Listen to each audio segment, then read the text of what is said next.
రాష్ట్రంలో చంద్రబాబు నాయుడు గారు ప్రభుత్వం ఏర్పడిన తర్వాత ఆయనకు మామూలుగా 5 బడ్జెట్లు ప్రవేశపెట్టే అవకాశం ప్రజలు ఇస్తారు. అలాంటిది 3వ బడ్జెట్ కూడా తాను ప్రవేశపెట్టిన నేపథ్యంలో అంటే ఇక మిగిలిండేది కేవలం 2 బడ్జెట్లు ప్రవేశపెట్టే అవకాశం.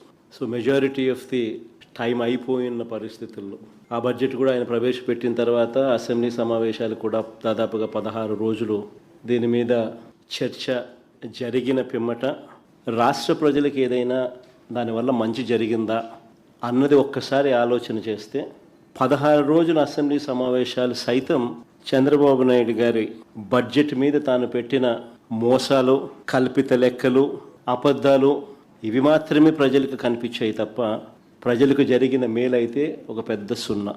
ఇన్ఫ్యాక్ట్ ప్రజలను ఎలా తప్పుదోవ పట్టిస్తూ ఉన్నాడు అన్న విషయంపై నేను గత నెల 19వ తారీఖున ప్రెస్ మీట్ పెట్టి చాలా సవివరంగా కూడా చెప్పాను. మొదటి బడ్జెట్లో తాను ప్రవేశపెట్టినప్పుడే అయ్యా చంద్రబాబు గారు వీటికి సంబంధించి సమాధానాలు ఉన్నాయా అని చెప్పి అడగడం జరిగింది.